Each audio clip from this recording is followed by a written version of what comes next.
प्राकृतिक रूप से काफी समृद्ध प्रदेश है।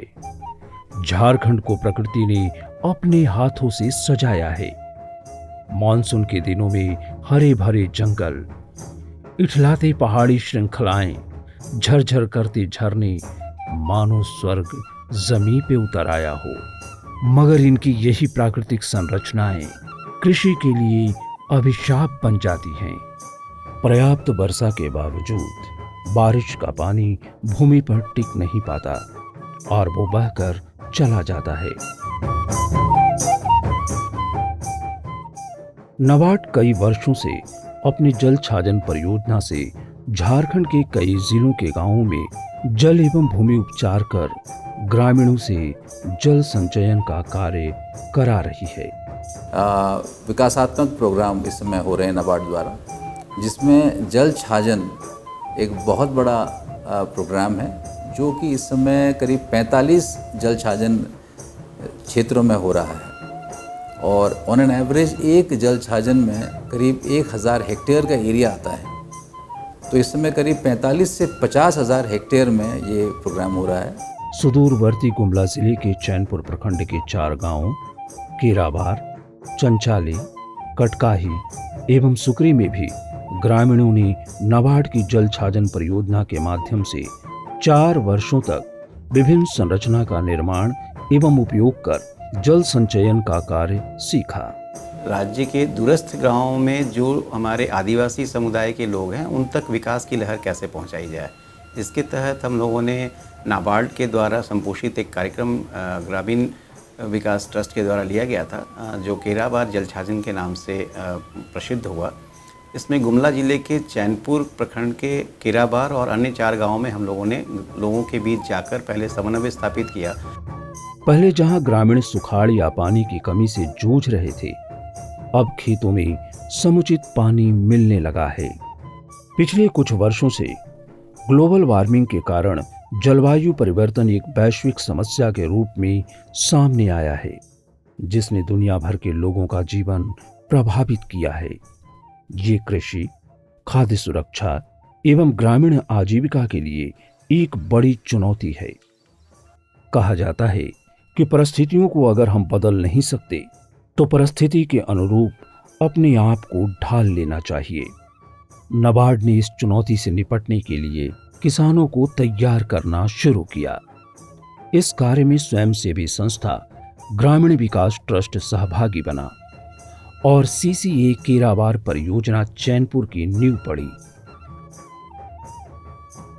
का जो जल छाजन कार्यक्रम था वो तो खत्म हो गया।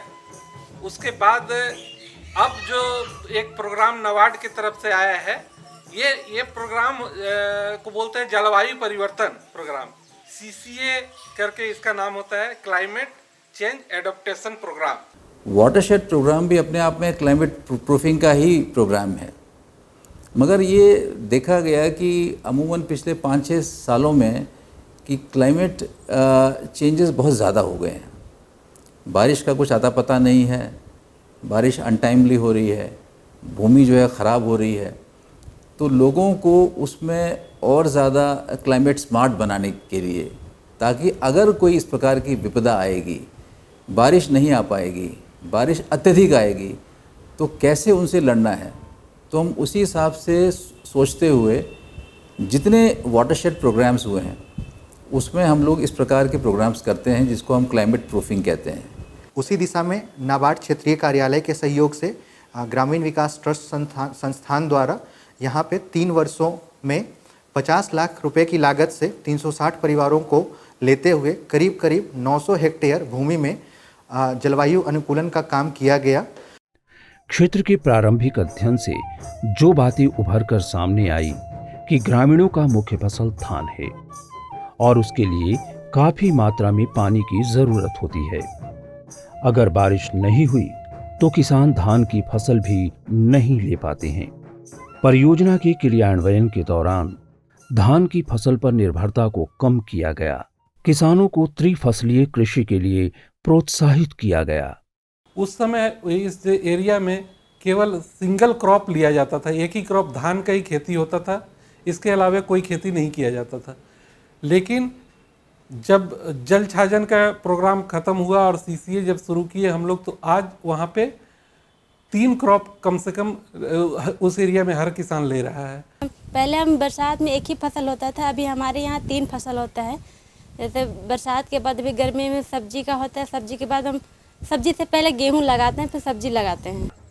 किसानों को धान के बजाय मोटा अनाज और दलहन की खेती को आदत में शामिल कराने के लिए मुफ्त बीज बांटे गए।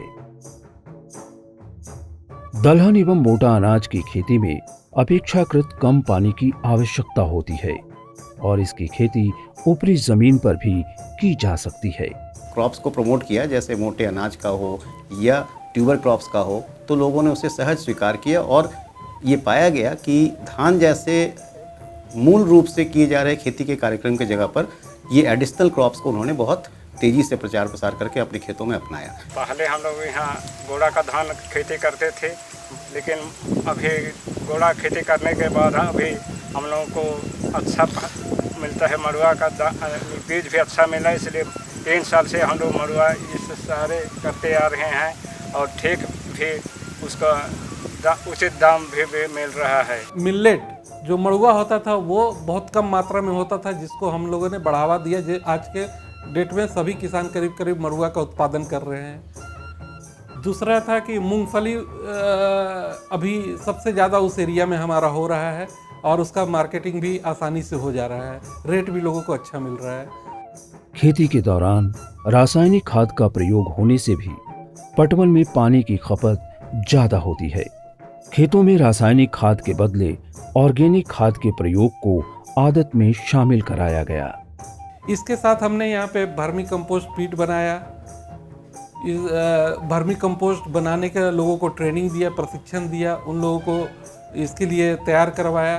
पहले वो लोग यूरिया और डीएपी ये सब खाद का इस्तेमाल शुरू में किया करते थे। हम लोगों ने उनको प्रैक्टिस करवाया और उनके आदत में शामिल किया कि वो गोबर खाद और वर्मी कंपोस्ट का ही इस्तेमाल करें अपने खेतों में। तो इससे ये परिवर्तन आया कि ये लोग ऑर्गेनिक फार्मिंग की तरफ बढ़े और आज के डेट में वहाँ पे यूरिया और डीएपी का इस्तेमाल बहुत कम ही मात्रा में किया जाता है और सब्जी में तो बिल्कुल ही नहीं किया जाता है। वहाँ पे केवल वो ऑर्गेनिक फार्मिंग ही कर रहे हैं। खाद वगैरह जो हमें हमारे मृदा संरक्षण में बहुत ज़्यादा बड़ी भूमिका निभाता है, उसकी रोकथाम के लिए हमने जो भी ऑर्गेनिक मेथोडोलॉजी से, ऑर्गेनिक विधि से हमने दसपर्णी, जलपर्णी, केचुआ खाद, इन सब चीज़ों को प्रमोट किया, इन सब चीज़ों को बढ़ावा दिया। गांव में किसान खेतों से सालों भर फसल ले रहे हैं। उपज बढ़ने के साथ किसानों को बाजार की समस्या न हो, इसके लिए भी उन्हें तैयार किया गया है। आमतौर पर किसानों को सब्जी या अन्य उत्पाद के लिए समय पर बाजार नहीं मिलने से उनके संग्रहण में समस्या आती है। इसके लिए परियोजना क्षेत्र में कम लागत वाली 20 कूलिंग चैम्बर बनाए गए हैं। ये शीतगृह जो हम लोग का है, यहाँ से जो सामान अगर हम लोग नहीं बेच पाते हैं बाजार वगैरह में, या तो बाजार नहीं पड़ा तो उसमें हम लोग रख देते हैं और उसमें समझे कि बहुत अच्छे ढंग से 10 दिन तो आराम से रख सकते हैं, कोई दिक्कत उसमें नहीं आती है। तो 10 दिन के अंदर में कोई बाजार हमको मिल ही जाता है। इस तरह हमारा सब्जी बर्बाद नहीं होता है। इससे कुछ समय तक इस पर रख करके हम अच्छा पैसा ले सकते हैं। ग्रामीणों के बंजर पड़े भूमि को चिन्हित कर बागवानी कराई गई, जिससे ग्रामीणों को अतिरिक्त आमदनी हो रही है। आम के बगीचा नाबार्ड के सहयोग से जल छाजन की ओर से दिया गया, कुछ बागवानी के तहत दिया गया है वाडी के तौर पर, जो कि विभिन्न गांवों में लगा हुआ है। और जो भूमि यहाँ के बंजर पड़े थे, जिनमें घास फूस भी नहीं होता था, वहाँ आम की बागवानी करके यहाँ के जो किसान हैं वो अपनी कमाई को दुगुना कर रहे हैं। खेती करे के लिए सिखालन और हमें के आम लगवालन करीब 9 एकड़ ज़मीन में, और एखन हमें वह आम से उत्पादन करा थी करीब 4 से 5 ट्रैक्टर आम, और उके हमें बेचा थी। हमके बेनिफिट जो मिला थे उकर से हमार रोजी रोटी चला थे। जैसे जैसे लोग शिक्षित हो रहे हैं, कृषि कार्य से पलायन भी कर रहे हैं।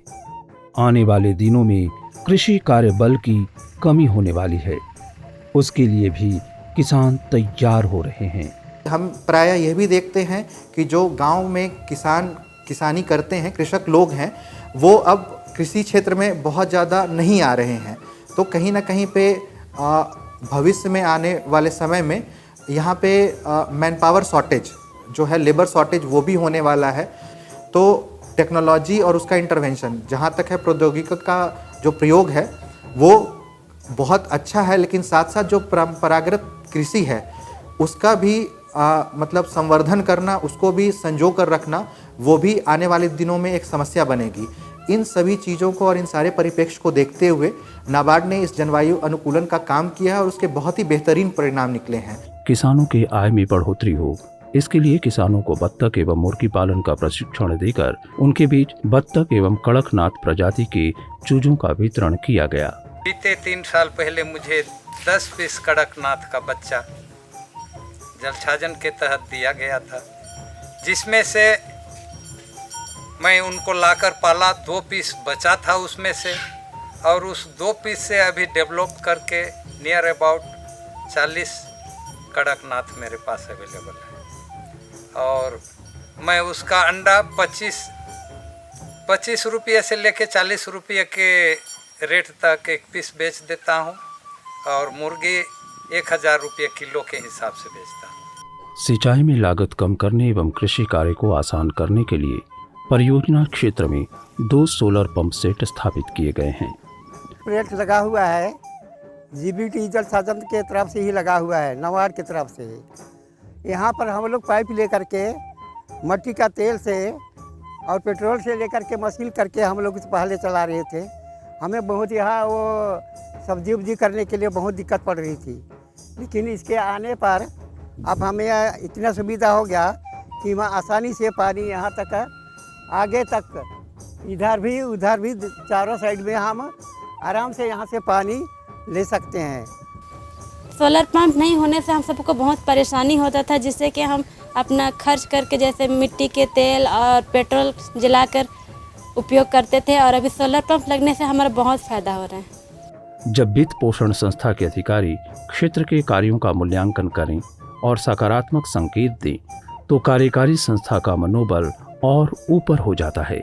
देखिए, जहाँ तक ग्रामीण विकास ट्रस्ट की बात है, तो कहीं ना कहीं ये भारत सरकार से संबद्ध संस्थान है। क्रिप्को ने इसे प्रमोट किया है। और गुमला ज़िले की अगर मैं बात करूं तो ग्रामीण विकास ट्रस्ट का काम बहुत ही बेहतरीन है, और उसी काम को देखते हुए हमने सिसई प्रखंड में लाटदाग पंचायत में इन्हें एक और जल छाजन परियोजना दी है। मैं समझता हूँ कि एक जो आइडियल प्रोग्राम होना चाहिए उस हिसाब से इस संस्था ने किया है काम।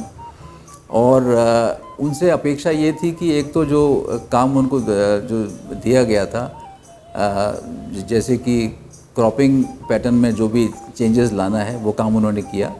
और एक अच्छा काम जो उन्होंने किया कि उन्होंने अलग अलग विभाग के साथ बहुत अच्छा कन्वर्जेंस किया है, चाहे हॉर्टिकल्चर का हो, एग्रीकल्चर का हो, फिशरीज़ का है, तमाम हमारे ड्रिंकिंग वाटर का है। तो उसमें ये हुआ कि अंततः जो हमारा प्रोजेक्ट में जितना हमने उनको फंडिंग किया था उससे ज़्यादा उन लोगों को फ़ायदा हुआ है, क्योंकि गवर्नमेंट डिपार्टमेंट की ओर से भी फंड यहाँ पे आए हुए हैं। 3 वर्षों की कार्य योजना के अनुपालन के बाद ग्रामीण जलवायु परिवर्तन के प्रभाव के अनुरूप अनुकूलन के लिए तैयार हो गए हैं। खेतों में सालों भर फसलें लहलहा रही हैं। कम बारिश कृषि कार्य में अब समस्या नहीं बन रही। लोगों की आर्थिक स्थिति मजबूत हुई है और आत्मविश्वास बढ़ा है।